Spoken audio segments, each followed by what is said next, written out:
If I stop sharing my screen, what will people see? Our pretty faces. Okay.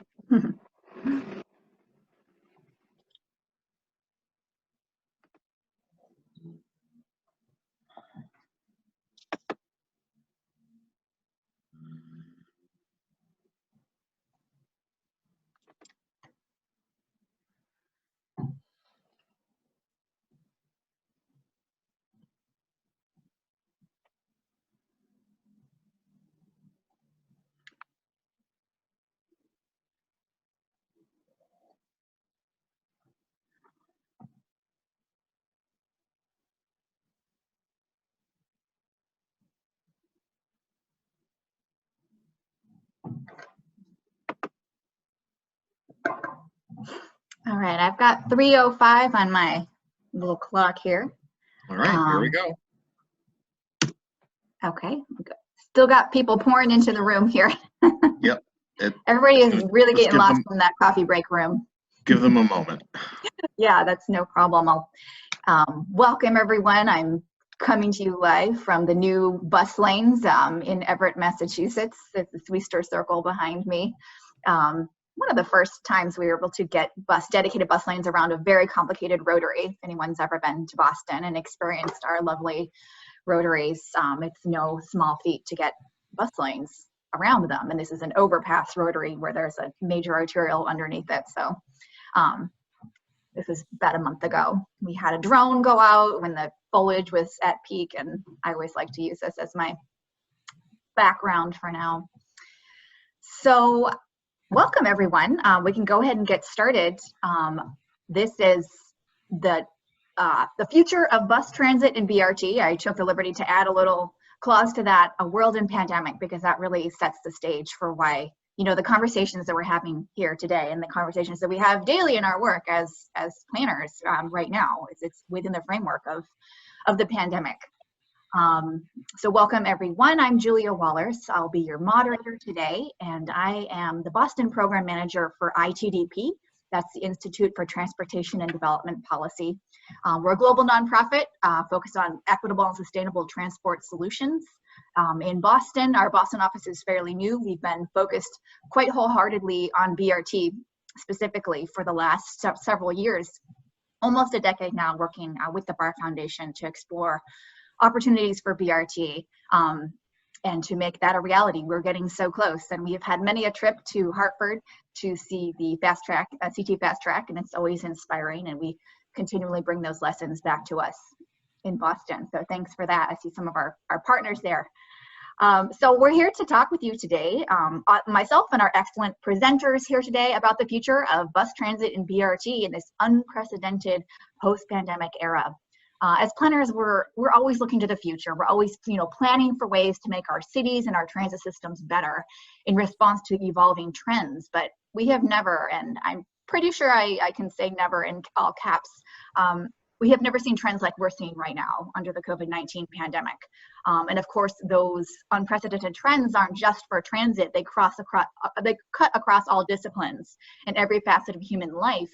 But when it comes to transit, bus transit and BRT specifically, which is what we're here to talk about today, there are some trends that are both alarming and enticing. There are opportunities as well as challenges.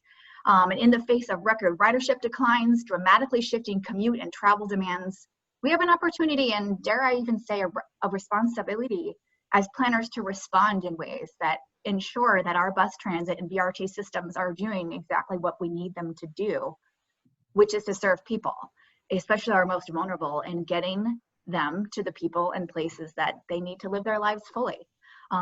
So with that overarching description, I'll sort of lay out the plan for today's session. We have our three speakers. I'll introduce them one by one, just briefly here, and then we can, if you have questions as we go along, feel free to put them in the Q&A box. And if there's any, you know, burning and very pertinent questions after each speaker's presentation, we can answer them in between the transitions.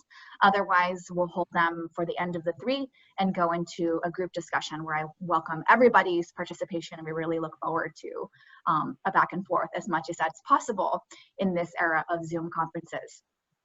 So our speakers today are Rich Andruski from the state of Connecticut, Kristen Carlston from the Center for Transportation Studies in Minneapolis, and Lauren Bailey from the Tri-State Transportation Campaign in New York.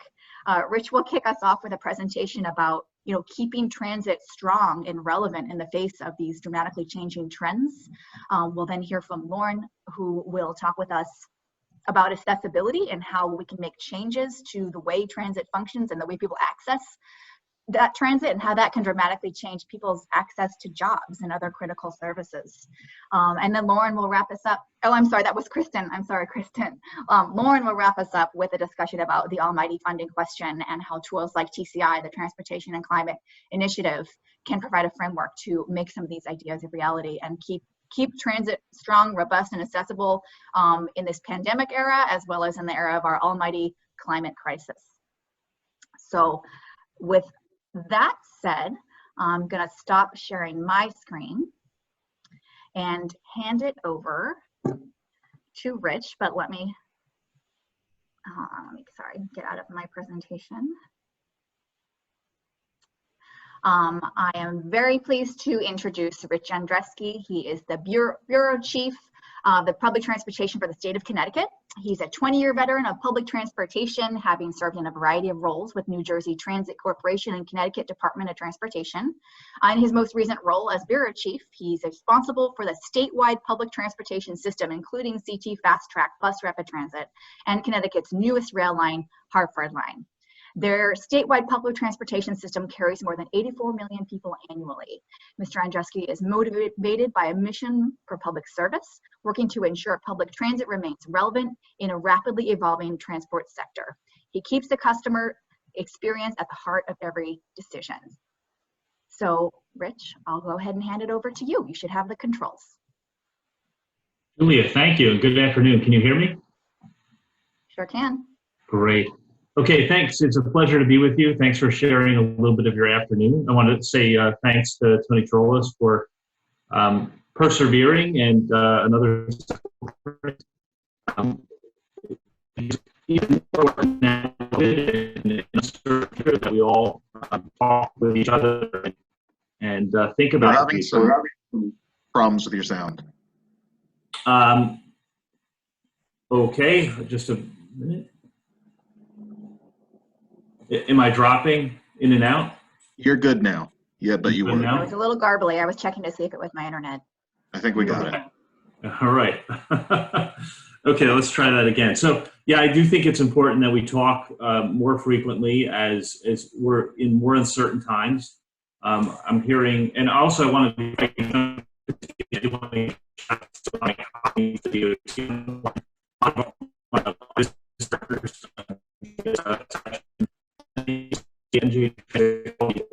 so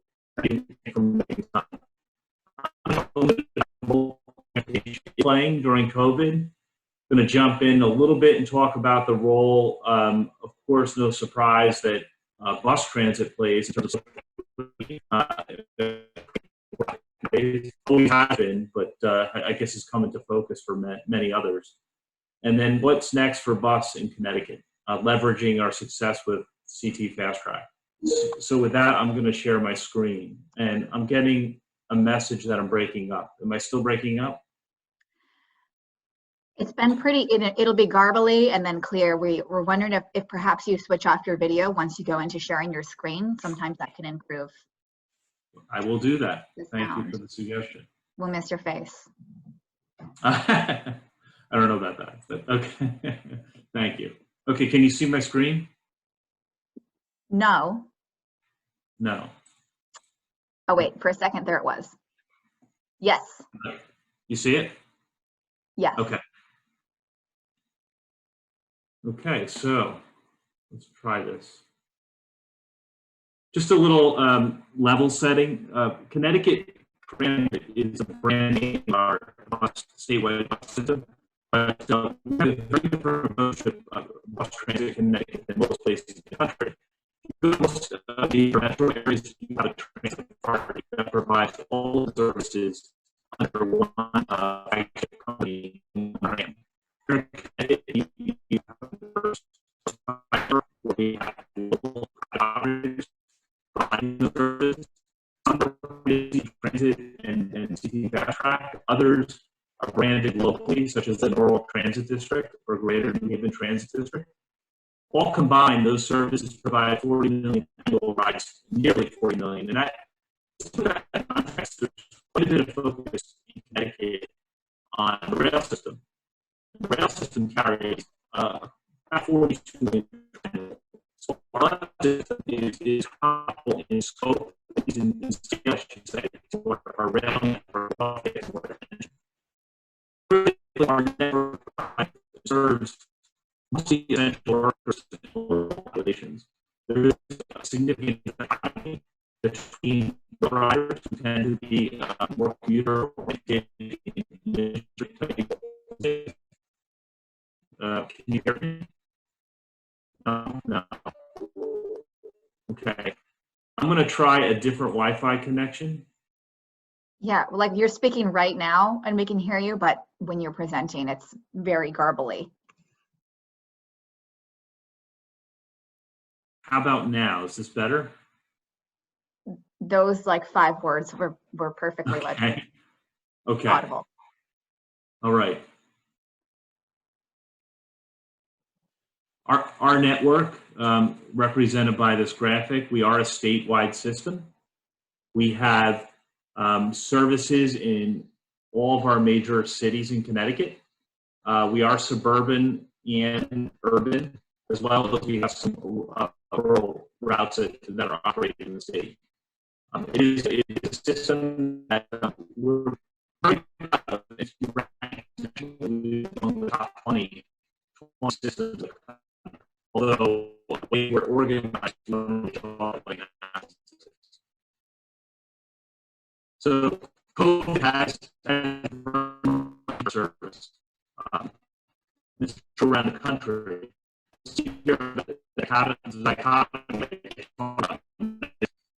The green line is the below normal.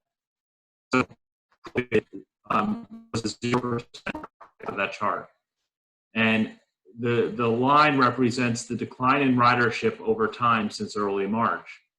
You'll see that ridership has fluctuated in time, but it's not reduced. However, you'll see to a lesser extent to represent our 20s. That is important as we talk about that. You have to think about too. Hi, Rich. We're losing you again. There we go. Oh boy. Yeah, it's. I apologize. You turn your video back on? You want me to turn my video back on? Please. The video of me or the slides? Of you. We're good. Keep going. Okay. Okay. So, so the COVID trends have been significant in terms of ridership declines, and what this has put enormous pressure on our budget. We've lost, for a period of time, we suspended fare collection. What we're proud of, though, here in Connecticut is that we were able to sustain, thanks to our frontline workforce, the drivers, the bus maintainers, the administrative folks, supervision. We've been able to sustain full weekday service throughout the pandemic. So you'll hear many places in the country went to a greatly curtailed schedule. We did not do that here in Connecticut. And that's fortunate. Many of the folks that ride the service here are essential workers in healthcare and logistics. And it was important for us to maintain that service for them. Also, capacity for social distancing. We are seeing a decline since the Labor Day high. And that's the result, we believe, of the creeping up of COVID positives. And as businesses again begin to shut down and people are more reluctant to travel. We wanted to know this summer, what could we expect post-pandemic? Would people come back? And that's a tale of two services. We look at the commuter rail service. What we'll see here is that many people, 53% have shifted to private auto. 34% are continuing to use the rail system of our customer base. we look at buses, it's a completely different story. And that's to be expected. Auto ownership is expensive. You have to pay for insurance, payments on vehicles. There's a cost of fuel, and certainly a cost of parking if you're driving around in an urban area. The concern going forward is, will these habits be long lasting? So those who have opted to take personal vehicle during the pandemic, they come back and nothing working from their business. But we think that's the case when it comes to bus for some of the reasons I described. But we want to know a little bit about who these riders are and where declines correlate with income and access to vehicles. And one data set we look at is the COVID rates across the state, and it's through digital life. And what you'll see there, shockingly, is that many of the COVID rates are in more urbanized areas, specifically aligned with our transit network. That's a strange argument, though. We have no evidence, and no evidence that it's more likely to be infected on transit. What this is a factor of is a workforce that not the folks that are using the bus system are in the service sector. They are in denser urban environments. There's more interaction between people, and so it's not a surprise that we're seeing tendency higher rates of COVID in the urban areas. Hey, Rich. Yes. We're still having a really hard time hearing you. And it's one suggestion that we've received is if you log out and log back in, we could even skip ahead to the next, to Kristen, and then come back to you. I think you're probably about halfway through your slides. Let's do that. Just so that I just feel so bad that you're saying really good things that we can't understand. That's fine. Okay, so sorry about that, everyone. This is one of those unfortunate trade-offs of Zoom, but hopefully our other presenters have better connections, and that when Rich joins us again, he gets a better connection. So let's go ahead and move forward to Kristen Carlson. I'll hand over the controls to her. Actually, we all have controls to share screen, but just to introduce Kristen in a little bit more detail. She's a researcher with the Accessibility Observatory at the Center for Transportation Studies, with research that focuses on the development and application of accessibility metrics. She has explored accessibility measurements using alternative destination types, units of time and money, and for diverse populations. Her work is focused on Minneapolis-St. Paul, which was conducted to determine the job accessibility impact to workers in the region. The transit ways include 1 light rail expansion, 1 highway BRT corridor, and 4 arterial BRT corridors. And the change in accessibility to jobs across the scenarios has been notable. So I'm really looking forward to hearing from Kristen about her research and how the implications of these changes in transits have had notable implications in jobs accessibility. Kristen, I'll go ahead and hand it over to you. Oh, well, thank you very much, Julia. That was a fantastic introduction. Also, nice little recap, teaser for the presentation. Can you all hear me well? Yes. Okay. I can. Great. Yes. Good. Fantastic. And best of luck to Rich. So I'm happy to take it from here for a bit. And we'll be talking today about access to jobs in our definition of accessibility, since we know that term can be used in a variety of different ways, but here we're talking about the connection between land use and our transit systems. So I'm going to first start off with a recap of, I work at the Accessibility Observatory, and our primary project is our national evaluation of accessibility by bike, transit, and automobile, as well as walking.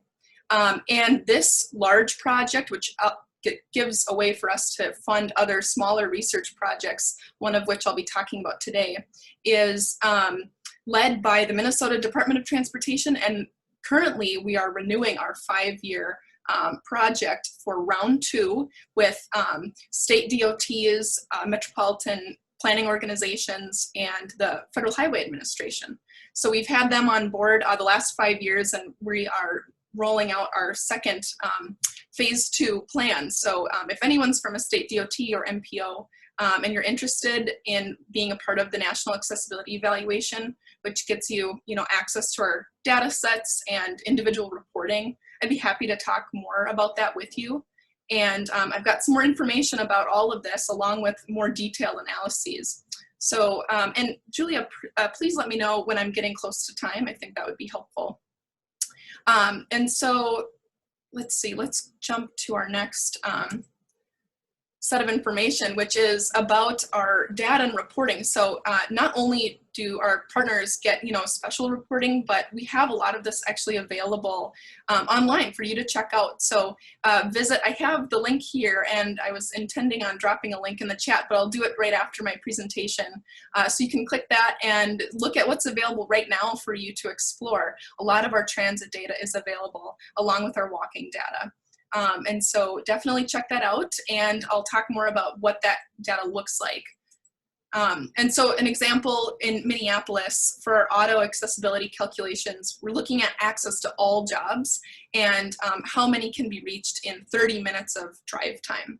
So wherever the color is red the most, that's where you're seeing access to jobs is the highest. So of course that's going to be everything from the Central Business District, Minneapolis and St. Paul, and extending out to suburban and exurban areas. But definitely following where transit connections are made, where the freeways are.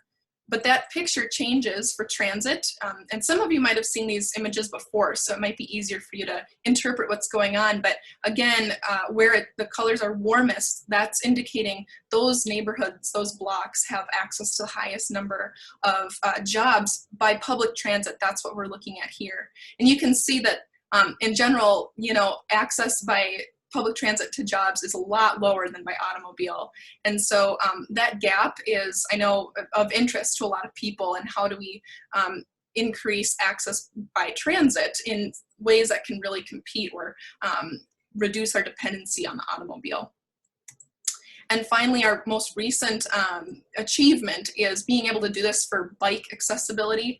And not only, so we actually look at a level of traffic stress kind of measurement. So we're not just saying, any street is a bikeable road, but instead classifying it based on traffic volumes and intersections and everything on how stressful it is to ride, because that really determines how accessible things are by bike. So that's what the Minneapolis region looks like with this information. And so what I'm going to talk about today is taking that national look, accessibility, and diving into what happens when we add, we're adding 3 transitway routes that are planned, and 2 of which have been funded in this evaluation. So we partnered with our metropolitan organization, Met Council. They also operate our transit organization, the Metro Transit. And it's the entire Minneapolis, Twin Cities area. And we really had to work closely with Metro Transit to get schedules for these planned transitways that were as up to date as possible, because we now see that as soon as we do these evaluations, they get a lot of attention. But if anything is wrong about frequency or stop placement, alignment, we're going to get really different answers. So we can dive into things as best as we have data for. So I'll talk about where those transitways are. And we started off with a network that's already funded. So we have a few exciting transitway projects in the works right now. They're under construction. Those are in this more pink light color. So we have a Southwest Light Rail extension, so a light rail extension out towards South West Metro. And we also have the C line, which runs through North Minneapolis. And we have Orange Line rapid transit along 35W going out of Minneapolis. But what we're studying, the difference in accessibility when we add in these other 3 transitway routes, so that's B, D, and E lines in purple. And you can see, so D line runs from North Minneapolis to South Minneapolis. And I'll mention that if you're not familiar with the area, North Minneapolis has one of the highest concentrations of lower income and minority people in the Twin Cities. And there's groups like that throughout the Twin Cities, but that's one area, along with B line, which runs in this south portion of Minneapolis all the way to St. Paul. It passes through a wide number of minority neighborhoods and lower income and ethnic communities. And in particular, it passes right through the intersection where George Floyd was murdered this summer. So these transitway investments, they were not funded in June, but in October, the state legislature approved full funding for the D and B lines. And then we've got one more that's not quite fully funded yet. E line goes from the University of Minnesota out to more of the Southwest Metro. So we evaluated, adding in those lines and the frequencies, higher frequencies and everything. These are the most significant changes that we're replacing these very highly used transit routes in the Twin Cities that were, in some cases, running at 8 miles an hour in the peak travel time because they didn't have the kind of dedicated, whether it's dedicated right away or just the priorities of transit, such as, rapid transit service. That's what we're improving here. And so we modeled what accessibility looks like during 4 different travel times and during the weekday and weekend. And I think that's important to mention since a lot of our analyses look at, the morning peak. But of course, we want to be able to get anywhere on transit throughout the entire day and throughout the weekend. So we looked at that as well. And I will only be talking about the 7 to 9 a.m. time period, but we looked at all of it.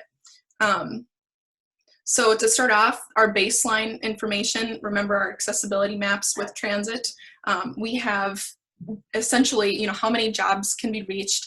You're seeing a closer zoomed in viewpoint of Minneapolis here, and then over to the right side of St. Paul. You can see Minneapolis definitely has the highest jobs accessible by transit. And you can kind of see, what neighborhoods have some hot spots in terms of what's colored yellow. Then when we add it, so we're jumping right into results here, but when we add in B, D, and E lines, the percent change in the number of jobs that can be reached in during a whole set of travel times that we're waiting, we see a percentage increase of over 100% in some neighborhoods. And you'll notice in particular this D line that runs from North Minneapolis through south and out actually beyond our airport is really pulling a lot of weight in terms of the number of jobs that can be accessed for all of the neighborhoods and communities that live along D-line. This is really impressive, and I'll zoom into a few of these neighborhoods to get a little bit better picture. You can also see B-line from South Minneapolis to St. Paul is in particular around areas that intersect with existing transit routes. Those blocks, it effectively extends your access because now a short trip to Lincoln to now your bus rapid transit line or rapid transit line is getting you farther. And so, and then you'll also notice some areas of brown. Well, that means a reduction in access. So why did that happen? We'll talk about that in some later slides. All right, this is a table. Looks like I didn't adjust the red here, but I wanted to pull out, of all this information, what's really important. We're showing on the top 2 lines the absolute value of jobs accessible on our baseline and that planned network. But it comes down to, what's the change in jobs accessible?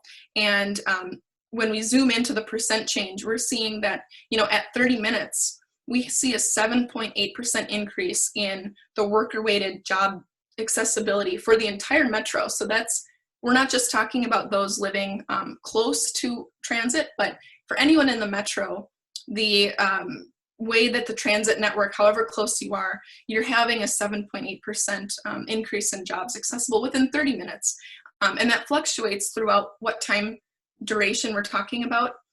But we always like to look at the time weighted because it's easier to say something combining 15, 30, and 45 and 60 minutes to say that, well, jobs that become accessible in 15 minutes should be weighted a little bit more than jobs that become accessible in 60 minutes, since it's more advantageous to have close accessibility. And that value is 5.5%. The final line, which also we should pay attention to, that is looking at the workers in the Twin Cities that live within a half mile of any transit stop in our network. So now, instead of looking at the whole metro, we're zooming into the transit network. And for those blocks, the average worker experiences, you know, in a weighted sense, 9.5% increase in access to jobs. That's remarkable. We've not seen this kind of increase in you know, network-wide accessibility with any evaluations we've done in the past. So this has definitely caught the attention of local officials and people working on transitways in the Twin Cities. To zoom in, our D-line north section, so this is where we have the largest population of Black and minority workers, along with, you know, lower educated, lower income neighborhoods. Well, we're seeing the biggest increases in transit access in this neighborhood, up to 100%, and most neighborhoods are having at least a 10% increase. You can see a distinct cutoff line created by the Mississippi River. There aren't many bridges over the river in this area. So although northeast Minneapolis, just over the river, is close enough to kind of benefit from the D-line transitways, there aren't enough connections. So it's an interesting geography-induced cutoff of accessibility benefits. And I wanted to mention that. You can also see in green and red the old and new local routes that this D-line is replacing. And so including those changes are important too, because we'll see later on that they can reduce overall accessibility if they're in the wrong spot. So this is zooming into B-line. However, B-line is really captures a lot of all of the transit routes that are being changed here. So remember, B-line goes from this South Minneapolis to South St. Paul neighborhoods. And what the main thing that we notice is B-line is really a backbone of service in throughout the neighborhoods, along with just interfacing with a lot of other transit routes that run to the central business district and out of it to the suburbs. So especially in the St. Paul area, where you can see these radial, like where the stops are located, you'll see accessibility is especially increasing. You know, because travel times by transit improve so much to get to Minneapolis, which is the largest business district, especially in St. Paul, those residents are especially able to connect to Minneapolis faster, just as they are to St. Paul. But the difference comes from access to Minneapolis. And a little bit of a decrease where you can see that red, that's where service was removed on the local route. And so not all of those blocks can reach the transit routes that they once could in the same amount of time. And so that's some of where you can see a decrease. And I'll finally look at E-line. So this goes to southwest Minneapolis. This also happens to be one of the wealthiest neighborhoods in the Twin Cities, and especially in the Minneapolis area. So it's kind of interesting to see how the local route in red, that's removed and replaced with, you know, the E-line in purple, and then the green line, which is the new Route 6 that's going to be used. Well, we found that the blocks that are at that elbow, look at that upper left elbow where the brown is, that's indicating that in order to walk from that block and now connect with the new transit route, it's longer than the advantage that comes with the travel time reduction by the E-line. So in some ways this balanced out to not quite serve all neighborhoods in the exact same way as they had previously been. And I know that this has raised eyebrows of some in the Twin Cities, and they're, you know, kind of reassessing where local transit could be to improve some of what's happening in the E-line corridor, since we're seeing such gangbusters results for the other two lines. So in conclusion, the transitway investments that the Metropolitan Council and many others have advocated for, they really are resulting in great improvements in access to jobs, not just for those living close to those investments, but beyond and on the transit network in other places. And overall, that contributes to a 5.5% increase for a lot of workers in the Twin Cities. D-line had the greatest impact in connecting more workers with jobs, and I'll mention that we're looking at, who lives in all those neighborhoods with the positive and negative accessibility benefits. It's especially improving access for Black and African American workers in the Twin Cities. So that's a really interesting thing that we've found post-analysis. And then Beeline, like I mentioned, provides a backbone of service. And, I can imagine that in the future with more transit routes that are planned for being incorporated to this higher frequency network that the Metropolitan Council is looking at, that Beeline is really going to fill in a lot of, cross-sectional, getting to both of our, we're semi-poly metro in terms of having two major central business districts, and a lot of being in the middle is not served quite as much as, being right near Minneapolis or St. Paul. So I think Beeline will go a long way in the future towards helping that. And finally, E-Line was a great example of how, changing transit routes and understanding the accessibility impacts can really point out neighborhoods where it might appear like things got better, but when we look at them through the lens of accessibility and what people can reach, that straight line might not always be true. So the final slide, just including that, our collaboration with the local transit agency was really critical to this project. We have a great group of transit professionals in the Twin Cities. We've done a lot of projects with them, but it goes a long distance to making, understanding what's happening in the Twin Cities as we build out our transit network. And we're currently looking at long-range planning scenarios for our transit agency, which is already revealing some interesting things. So just putting, a pro out there for our transit agencies and the data and the researchers that are a part of their organizations for partnering with us. And so thank you very much. Like I mentioned, this is the National Accessibility Evaluation Project is really that pulls the Accessibility Observatory to a lot of other research projects and allows us to speak at these kind of events. We're really happy to be here today, and I'm excited for more questions about this project or anything else you're wondering about. So thank you very much. Thanks, Kristen. That was really interesting and very visual, data-driven.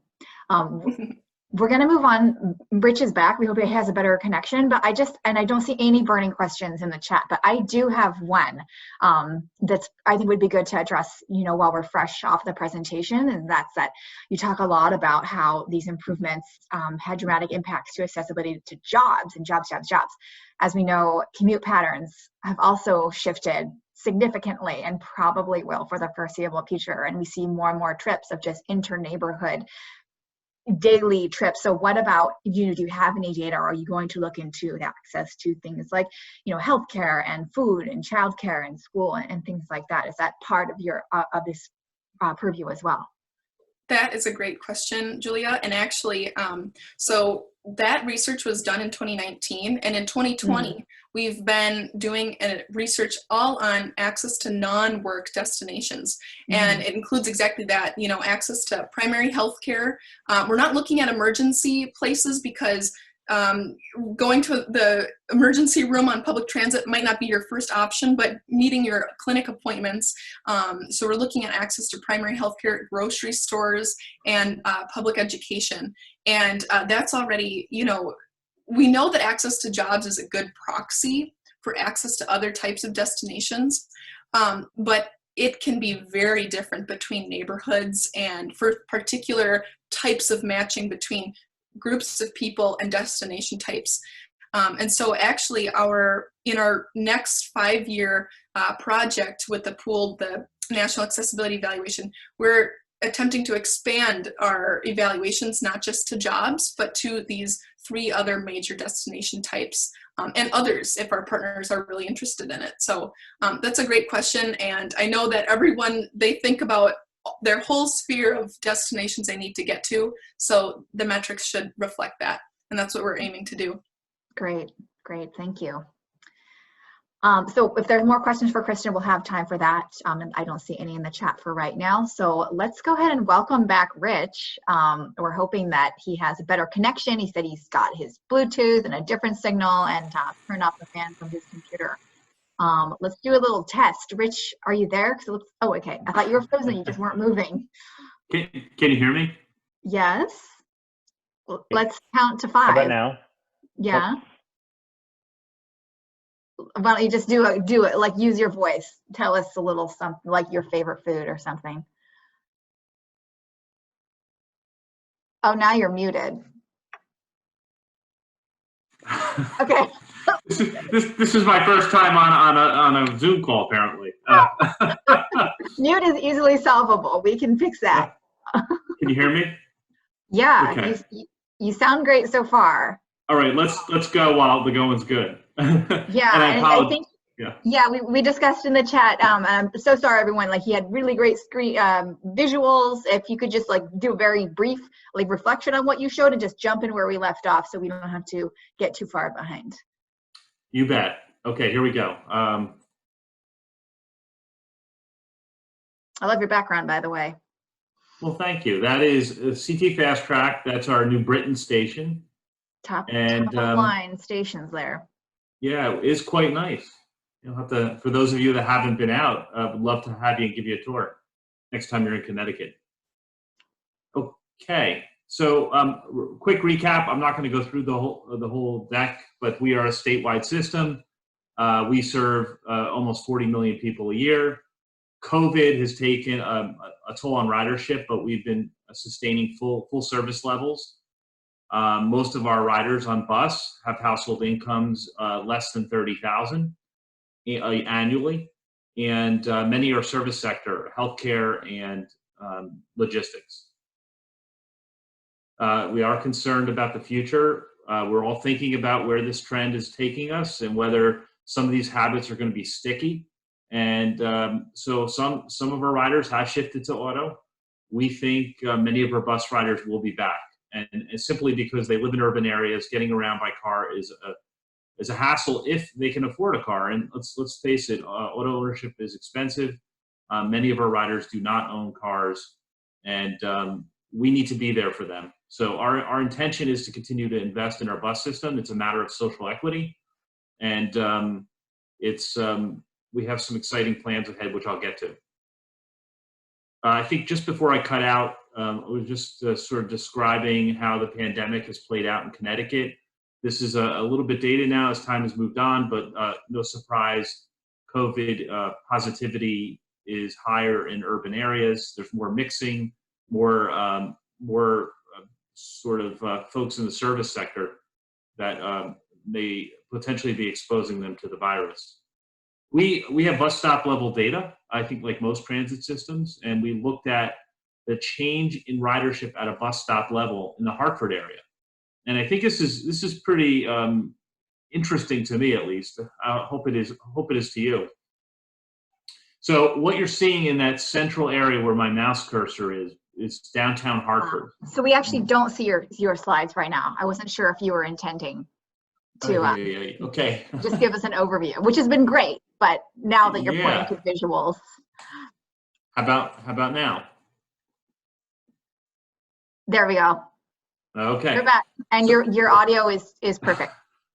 Okay, great. So what we're seeing here in downtown Hartford is what you'll notice is each dot represents a bus stop. Bus stops that are in the red and orange and yellow are stops that are seeing red and orange are seeing declines in ridership at the bus stop level. What we see at the stops that are shaded green and light green and yellow is increases in ridership. So this is post-pandemic. What's pretty remarkable is the extent to which we've seen increases in ridership at the stop level in and around downtown Hartford. So one would presume, even though we have service sector individuals in the service sector riding our bus service, one would assume that you wouldn't see an increase necessarily in ridership during the pandemic. But that's what we're seeing at the stop level. We've not yet gotten to the bottom of it, but some speculation here is that the way people travel has changed, right? Although there is still a commutation element to our ridership, others have to make more frequent trips, perhaps for school educational purposes, for healthcare, and so the importance of the bus system is pretty evident here. but we wanted to look at how that pattern overlaid with poverty or income level. And so the darker the shade, the shaded census tracts, the higher the percent of the population below the poverty level. And you'll see pretty neatly, the increase in ridership neatly aligns with the income levels. And as you make your way outside of the urban center, so Hartford is that large polygon in the center. As you make your way over to West Hartford and East Hartford, where poverty levels are lesser, to a lesser degree, you'll see that the ridership does drop off. And probably not surprisingly, we believe a large part of that is access to alternative transportation. But COVID is as painful as it has been for everyone, and particularly those on the front lines. We are persevering, and we have to continue to provide these services. And so what we've been doing is, adding protective devices on the buses. We call them, the driver office doors, the compartments at the front of the bus. We temporarily suspended fare collection. We've got the traditional PPE. And I know Dennis Zelensky, our transit administrator, is on this seminar here, and he advocated for sustained service throughout the pandemic. And many places around the country, including our neighbors, were advocating for shutting down services to contain the COVID, to manage through COVID, and we didn't do that.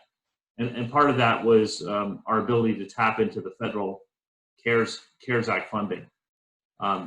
There is a big risk right now in that transit is at risk because we are already a very highly subsidized service, like many modes of transportation, but we do rely on fare revenue. And fare revenue, although it only accounts for 20% of our budget, it is still essential. That 20% has to be made up one way or another. But the COVID trends, while there's some speculation on rail and telework, we don't think telework in the future of work is going to greatly impact our bus riders. We think service sector employment is going to continue to grow.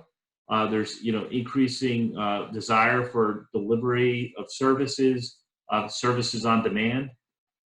Many of those services are provided by those that ride our buses. We have some big ideas for the future. We think there will be a renewed federal, either a stimulus or a federal transportation bill. We're looking at, after years of planning, we're looking at rolling out our first new bus rapid transit service in the New Haven area. There are 2 routes that are proposed for the city of New Haven and greater New Haven area. There's also some opportunities in the Route 1 corridor in the Fairfield County, Norwalk, Stamford area. But our goal is to improve that onboard experience and the customer experience at the bus stops. I'll be the first to admit that the product and service that we offer is not always the best. If you go to a rail station, you typically have a shelter overhead, you typically have signs, you typically, you may even have Wi-Fi. Sometimes you even have an indoor climate-controlled waiting area. That's not the case on bus, and so we set about to create a set of standards to deploy some basic amenities at every single bus stop in our state. I think it's a right. The customer should have the ability to sit down. The customer should have some level of lighting in dark in the dark. They shouldn't have to stand out there near a utility pole, wondering if the bus will come. So we're working on a comprehensive program statewide. And I think this is the most important point. We have to think of ourselves as mobility managers. Success should not be how many people ride a branded vehicle on a defined route. Our success ought to be, how do we move individuals that require access to transportation? How do we move them effectively and conveniently? And sometimes that may mean that rather than wait for a once-an-hour bus, we over time are going to steer them to other services, maybe through an integrated app or an integrated smart card. Maybe it's on demand. And I think, frankly, that's where the trends are going. We're going to see increasing numbers of trips being served by micro-mobility or transit on demand. Um, the big topic that I know is near and dear to Tony Trollis's heart is climate change. And climate change is not just a policy theory that we want to talk about, but it affects people's lives. Air quality in Connecticut, in Southwest Connecticut, is among the worst in the nation. That sort of blew me away coming from New Jersey. And you don't think of New Jersey as having great air quality, but Southwest Connecticut has worse air quality than many parts of New Jersey. And that is because, as I understand it and learned from my deep colleagues in Connecticut, that the airflow patterns coming from the Midwest and the Long Island Sound and just the way the air circulates, it does trap a fair amount of pollutants in our cities in Southwest Connecticut. So electrifying our fleet is a priority going forward. And then, the integration of the experience, making it more seamless. The digital divide is closing. It's not quite closed yet. And many of our customers are underbanked or unbanked, but we have an opportunity, and frankly, we owe it to them to make that experience easier. And one way we have done that is, Lisa Rivers is on this seminar, and we've introduced a card which includes fare capping. So for the first time, you can use a digital form of payment and not worry about buying that monthly pass up front. You just tap and ride. And as you tap a certain number of times, you basically are capped at the total cost of your monthly pass. So you don't have to buy your monthly pass at the start of the month. You basically accrue value, and eventually you don't pay any more when you ride. And finally, AV technology, just something that we're looking at. Dennis Zelensky went after a Federal Transit Administration grant. We were successful. And for the first in North America, we will have 40-foot buses operating on our CT Fast Track busway, the one behind me. Those buses will make stops by themselves. They will operate in the lane of travel. They will platoon with other buses. They will actually automatically dock into a station. And we're pretty excited about that. We will have a safety driver. We'll have someone behind the wheel at all times. But what's exciting about that is the opportunity for safety, the ability to demonstrate a technology that's certainly coming. There's some question about exactly when it's ready for prime time, but we're really proud in Connecticut to be leading on that. So those are some of the opportunities looking ahead. And with that, I will wrap up and hand it back to you, Julia. Thanks, Rich. Wow, the audio was just amazing there. You really appreciate it when you don't have it. So thank you. We can still see your screen. Okay, there you go. Busy calendar. So since we're a little bit behind, I don't see any questions in the chat specific to Rich's presentation. I hope there will be when we move into the discussion, but I want to make sure we have time for Lauren to wrap us up with a discussion about the almighty TCI, Transportation and Climate Initiative. Just a little bit about Lauren. She is a Tri-State Transportation Campaign's Director of Climate Policy. She works to fulfill Tri-State's priority to meet our climate goals. Previously, Lauren served as the Capital District's Transportation Authority's Mobility Manager, where she oversaw alternative transportation portfolio, including bike share, tax policy, and microtransit. She also has experience in policy development and advocacy, including clean energy and healthcare. So I think we thought this was a great way to wrap this session, talking about TCI investment opportunities with a bus transit and active transportation focus. So hand it over to you, Lauren. Thank you so much, Julia. And I will make sure to stay in my time so we can have some questions at the end. I noticed one already just popped in for Rich. As Julia said, I am Lauren Bailey. I'm Director of Climate Policy for Tri-State Transportation Campaign. We operate at the intersection of transportation and environmental policy, and it is a really interesting place to be, particularly in this conversation around, bus transit in this year where everything is very, very, I think, unique for funding issues, and also seeing our climate goals as not only a long-term issue. When we talk about some of the climate change issues, as Rich mentioned, climate change is one of Tony Trollis's biggest priorities. It is one of mine as well. Seeing how the pandemic has played with our air quality and our emissions, this becomes not just about greenhouse gas reductions and cleaning transportation, but it also really comes together with the health implications of what we are putting out into our air via diesel buses and other medium and heavy duty vehicles, as well as light duty single occupancy vehicles that many of us also drive. So we need transit funds. Rich got into some of the solutions and challenges that they are handling, but just to reiterate, there are a number of short-term funding concerns for transit, and I will focus on bus transit in this presentation, but I also will stray a bit into rail, some bike ped, and a couple of other things. So if you're like, what is she talking about? I'm just, some of this really does intersect very closely. The biggest thing that we are fighting right now is the operating budget concerns. You know, we need to be filling these gaps, as Rich mentioned. You know, 20% of the usual budget is fare revenue, and seeing that, you know, CT Transit was fare free for a long time and still having suppressed revenue, particularly on rail, is a massive challenge. There are also a number of other revenue losses that our transit authorities are dealing with. Obviously, fares are part of this, but also there are a lot of transit authorities within our region that rely on things like advertising money and other ancillary increases, as well as other tax-based items. For example, in New York State, many transportation authorities focus and rely on the on mortgage recording taxes, other state level taxes and local taxes to draw revenue from, or to draw funds from rather. So these are all large concerns for our operating budget and any capital budgets that we will have in the future.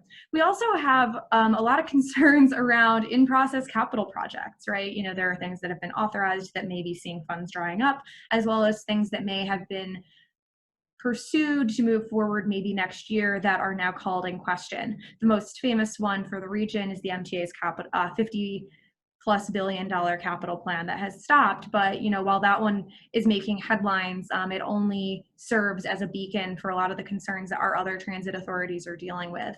And finally, there's the ongoing concern for increased operating costs. While we've heard from Connecticut that things like increased cleaning and operations were able to be maintained not comfortably, but you were able to do it, which has been really important, there are still calls from many advocates to increase, in particular, bus operations, so we are able to continue socially distancing appropriately in whatever ways we're able to. And that really is constrained by the amount of operators we have, as well as, you know, the amount of buses we have. So pushing that to its limits to whatever ways we can to make sure there's enough space and enough frequency for our riders. Longer term, and this is where it gets kind of bleak, so I apologize. I promise I'll be more optimistic in this in a minute. You know, there is a concern around ongoing suppressed ridership. While we have seen bus ridership has been relatively consistent because the service-based economy has not slowed down, we are seeing massive dips across the region, particularly in commuter rail. And that is where a lot of revenue comes from. So there is an expectation that with telework, while it has not had any emphasis from buses, we are definitely seeing that from rail. Similarly to those other funding streams that I mentioned in the last slide, there's likely to be extended suppression of those funding streams as well. And now we add in the two larger ones that were an issue that I would have talked about in February 2020.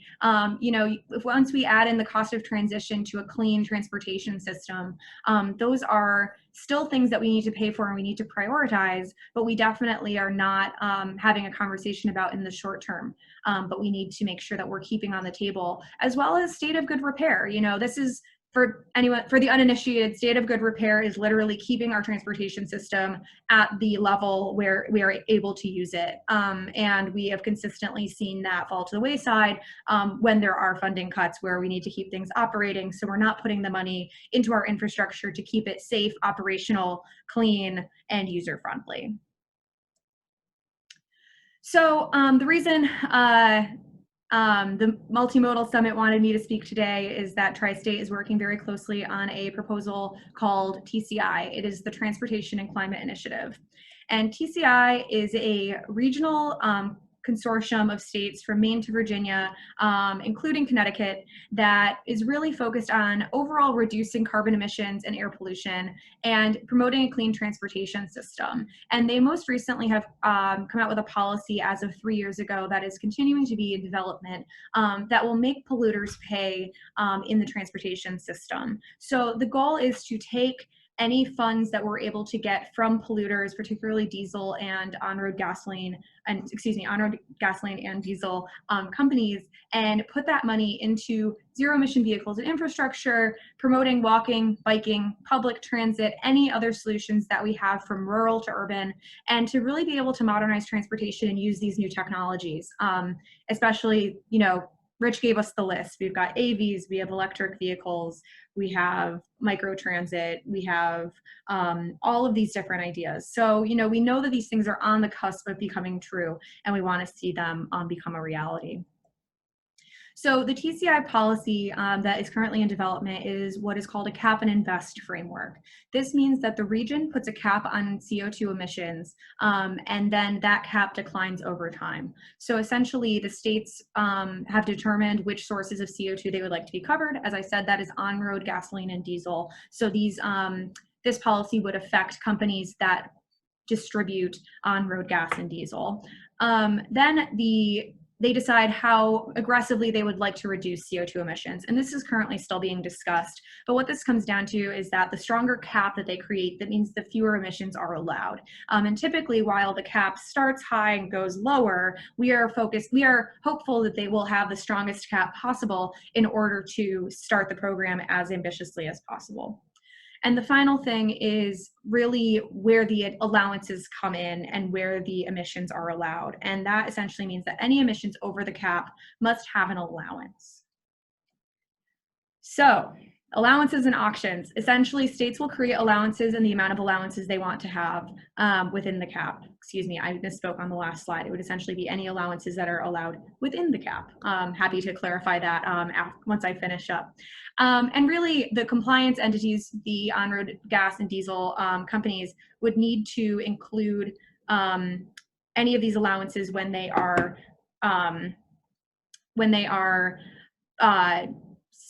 distributing each ton of CO2 for the fuels they sell generate. So this essentially means that they need allowances that correlate with the amount of fuel that is sold in each state. And this whole process will happen, all of the logistics happen through auctions. And basically they are paying for the caps. Essentially, they're paying for the allowance to have these fuels and have the CO2 be generated, which is, as that reduces, that means we are seeing less CO2 in each of our states. And really where this turns into funds for the states to invest through these auction proceeds. And really, you know, one of the biggest goals for this program is equity. We know, as Rich mentioned, the air quality in the Southwest is particularly bad, and we know that electrifying the industry is going to be something that helps there, for example. We know that we need to be investing money where we have bad air quality, and we also need to know that we need to be bringing in the communities that are affected by this first. So the MOU that the states are negotiating right now that will govern the overall program, it highlights 4 key equity aspects that I wanted to make sure I highlighted for this group and really focused the conversation around buses serving people who need them most a little bit more squarely on these communities that have not only really rely on this access, but also are bearing the brunt of air pollution and other burdens, including during this pandemic. The first is a 35% investment minimum in all investments from the auction proceeds in overburdened and underserved communities. The second is transparency and reporting, actually being able to see where the money goes and see how that is able to improve, which is really important. The third is community guidance. The MOU will instruct each state to either use an existing body composed of community members from the communities that they are aiming to serve, or create a new one to guide investments and be a sounding board for this. And the fourth is a broader concept of complementary policies, which include things like air quality monitoring, the broader, in Connecticut, the Governor's Council on Climate Change process for planning for the future, and other large-scale climate and transportation items that are really important for this.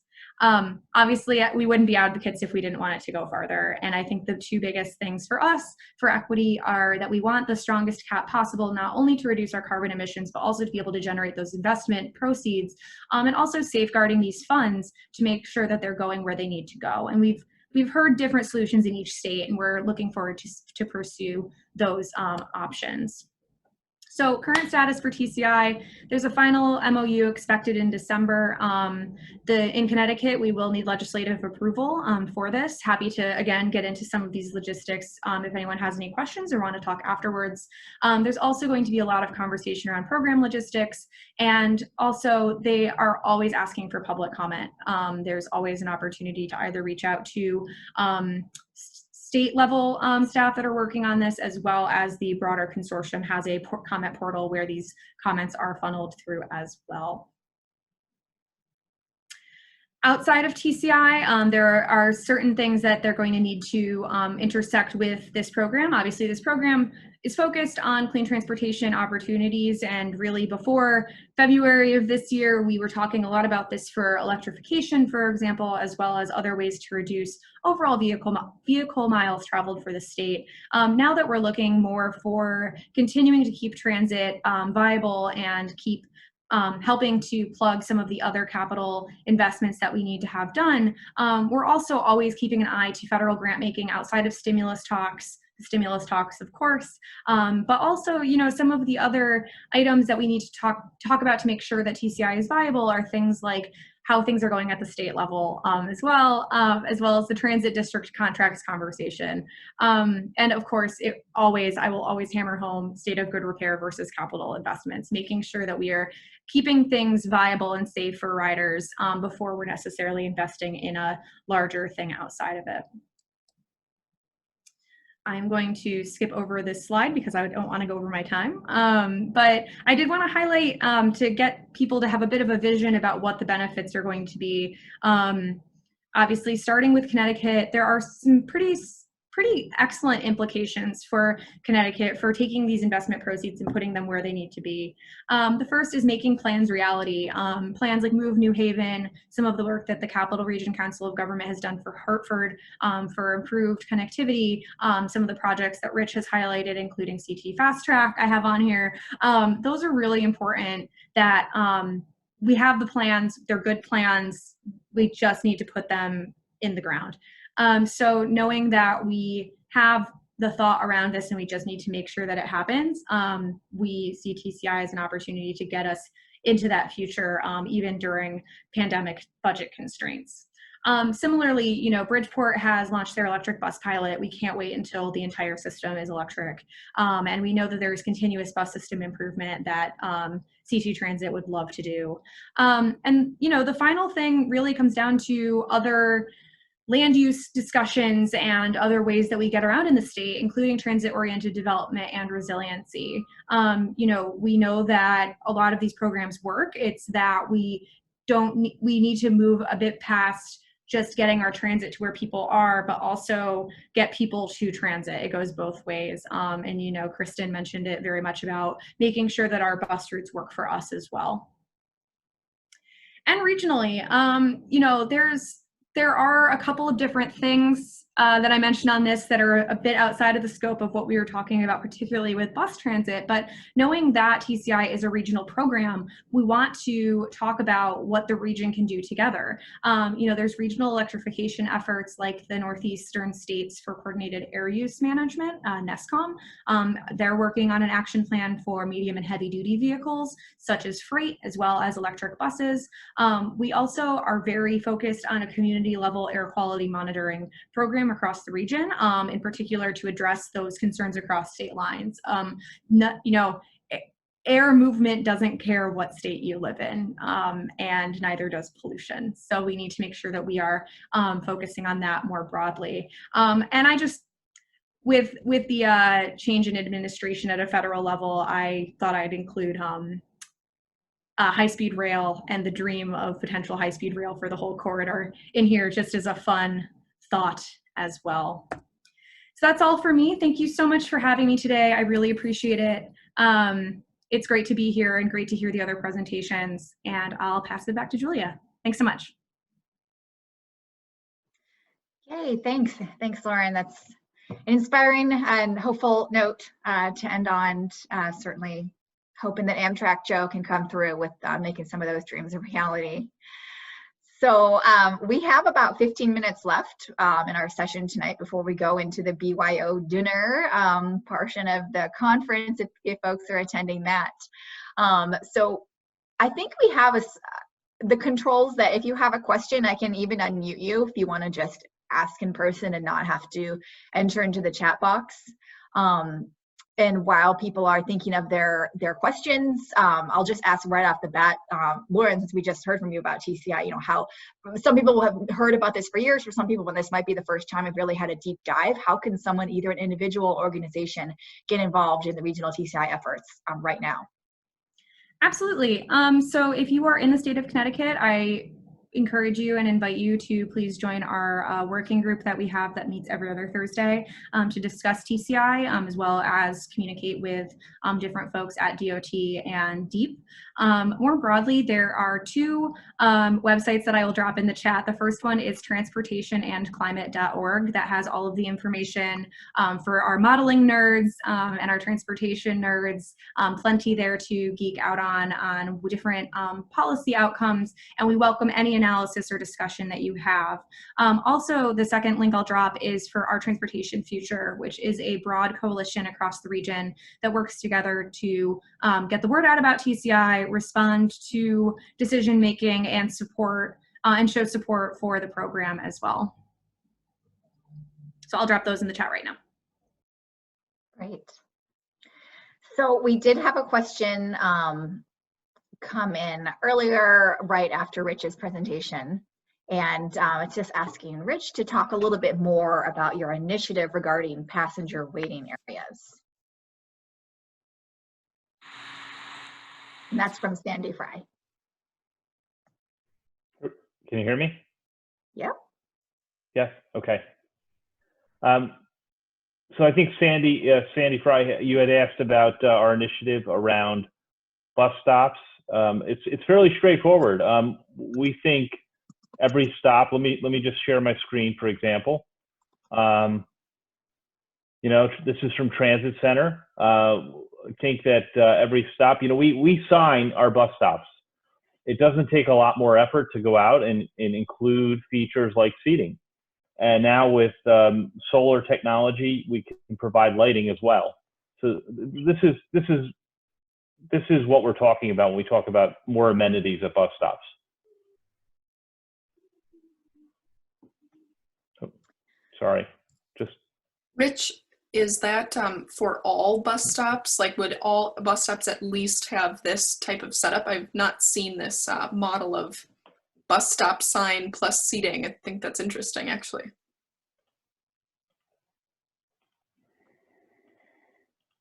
Yeah, I haven't seen that either, with two little seats right underneath the bus stop sign. Yeah, is that expected to be for the whole, like every bus stop, or is that select ones? Because I'm just comparing to Metro Transit in the Twin Cities, and you know, they about 5 years ago recognized that a lot of their stops were just a sign and had literally nothing else on them. So, but I don't know that all of our stops would have any kind of seating, just, you know, more of a selection to upgrade.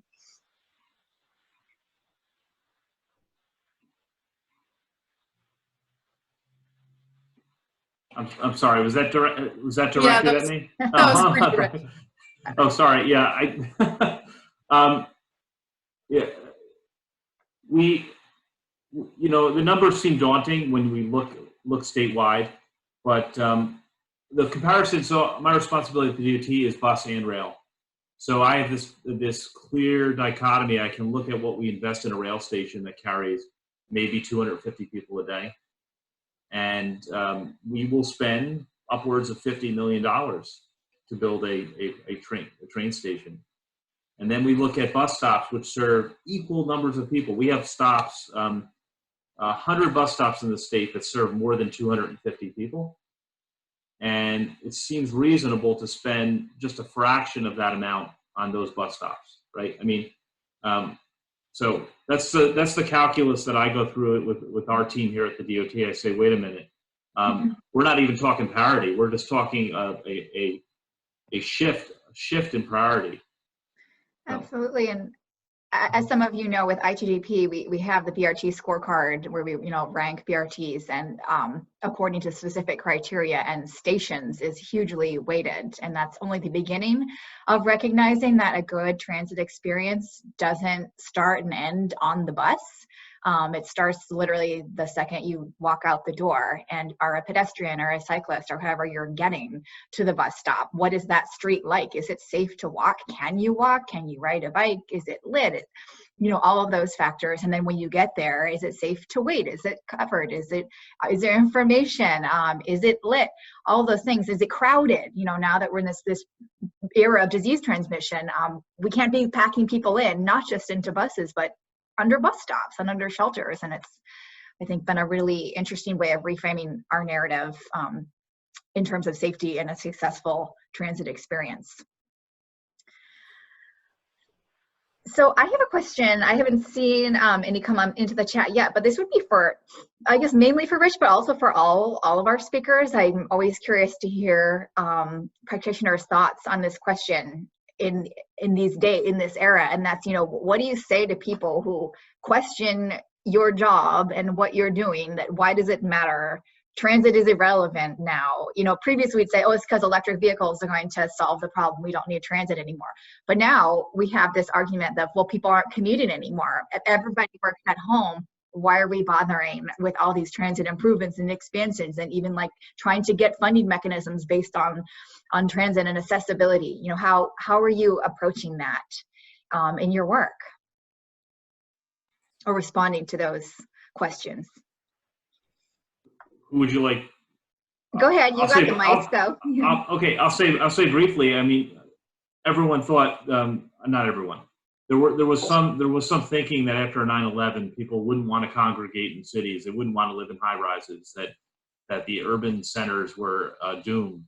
And then there was the financial crisis, and cities fell on hard times. And I think we just need to look back in history to see the resiliency of cities. There may be a period of time of trouble ahead, but I don't think that spells doom for the desire to live and work near people and be part of that creative space, creative environment. I'd like to add on to Rich's comment there, which is definitely cities are vibrant places that we know are resilient to these huge changes that happen every 10 years, it seems. But it seems like now is the time to, since we know that a lot of trips are being made 1 to 3 miles away from the home. It's not that far. And this is a time to invest in walking and bike connections, which can support transit later on. But now we have this opportunity to really seize the moment where, bike demand is huge right now. And people are getting exposed to these other modes of getting around, whether it's for a different activity or because we just don't have, our bubbles are much smaller at home. I live in suburban Midwest America, and I've definitely been reimagining my neighborhood and encouraging my neighbors to be getting out there and doing, where let's remove our car dependency in the suburban areas, because it's just whether or not they use transit to get to the central business district for a job, or they just need to get to the grocery store and to basic needs. I think that, rethinking what's happening with how we're investing in those micromobility areas can later on, long-term, support transit, even if that's not the thing that's immediately on people's minds right now. But it is in terms of being active and everything during COVID. So that's my thought on that. Yeah, that's the key word, reimagine. Sorry, Lauren, that we are reimagining mobility, we're reimagining so many things, which is exciting, right? And that's kind of why a lot of us go into this field, is we like to reimagine our spaces and how our cities can work. And I find that COVID-19 has presented us in all different ways of having to reimagine our cities, ultimately ways that they needed to be reimagined before, and now we have an even greater impetus to do so. So go ahead, Lauren. Exactly. And I think that particularly with transit right now, I bristle a little bit at that question because there are so many people who have not stopped using transit. And just because our commuters are not, our white collar commuters are not moving as much, you know, I'm very, very lucky to be able to be home. But knowing that we still need to keep everything open and safe and operational for healthcare workers, service industry, you know, people to be able to visit families and loved ones, even if it's from outside. You know, this is not everyone. And I think that while there are certain things that we've really seen, one of the biggest thought experiments that I've kind of been thinking of is, what if we took a lot of the resources from the 9 to 5, the rush hour 7 to 9 and 5 to 7, and we're able to reallocate them so we have better service for overnight, for example, or for, you know, long-term, say telework holds on. I'm still going to be interested. You know, the first thing I'm going to do when this all ends is find a restaurant and sit in it for as long as possible and just order dessert like 7 times. You know, I need to be able to get home. For example, the MTA shut down service 1 to 5 a.m. I need to be able to get home. The workers there need to be able to get home. So I think that there's, you know, there's a lot to life that we have avoided because there's an assumption that we live everything except our jobs at home. And now that our jobs are at home, I think we've all really thought about what is happening outside of the house. The other thing with the reimagining transit, through a pandemic, is looking at the other things that we do, right? You know, paratransit is a massive part of this. There are plenty of people who cannot drive or choose not to drive. And while we've seen a lot of, you know, I'm sure we all have friends and family that have purchased vehicles through this, you know, realizing that once everyone gets on the road, there's not enough road for this. And the answer is not to build more road. It is not to solve for those vehicles. It is to make sure that people are able to sell their cars and get back on the train the minute they realize it was a bad idea. So I'll be a little bit more blunt than my colleagues on those points. Yeah, and that the train and the bus is there for them when they come back, and that it's there for the people who need it right now. And that's, you know, if we had more time, there's so many discussions to have about the demographic question, you know, who is benefiting, who is transit for, who are we planning for? And that this whole pandemic has really revealed the essential nature of transit. Whether or not you have set foot on a transit vehicle since March, you are benefiting directly from the fact that it's there, because the people that it's transporting are the people that you rely on to be able to stay home and still get food and healthcare and all the things that you need. So unfortunately, we're faced with, you know, potential service cuts across the board because, you know, shifting demands, shifting service, and how do we balance for that? And it really comes down to viewing transit as a public good, that it's not a commodity that you cut according to demand. So I wish we had more time to have a whole conversation about that, and all of your presentations really tied into the implications of transit planning and spatial analysis in terms of demographic and in terms of the people that it's serving and the needs that it's meeting. But I want to just open it up, see if unless anyone has, I'm going to check the chat box. I don't see any questions that have come in from the participants, but any just final, 30 seconds, final thoughts. I want to give you all an opportunity to offer that to us to conclude this session. Yep. Keep the faith, stay the course. We're going to get through this. There is another side to the pandemic. We just can't imagine it now. So your advocacy and your belief and energy in keeping us moving forward on transit is really important. So, you know, I'm on the inside. I'm an insider in transit. We need all of you advocates to make the case for us. I'm going to remind you of that next time you get the letter at the rally. He said he relies on us.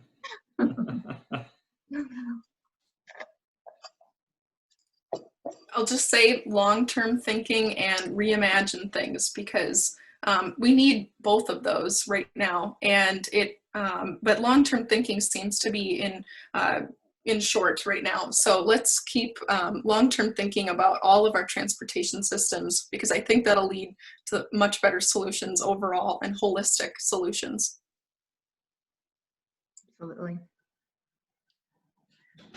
I don't have much to add since I just got told that I'm an important part of this equilibrium. So I appreciate that.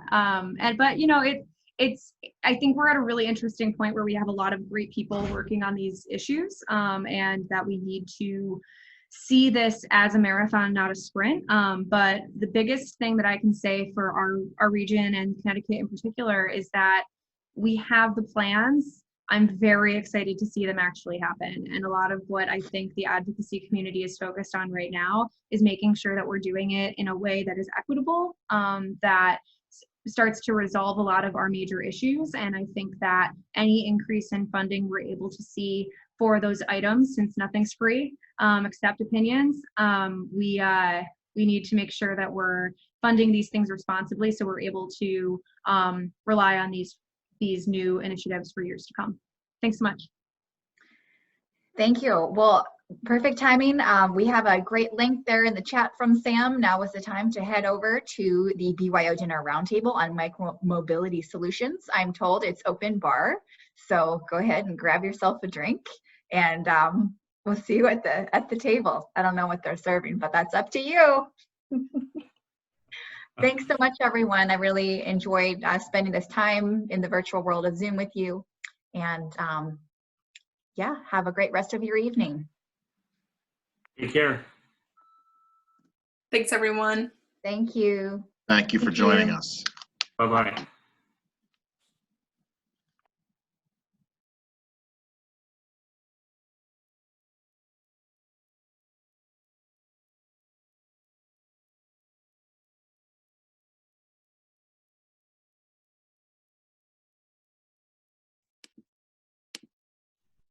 Thanks, Sam.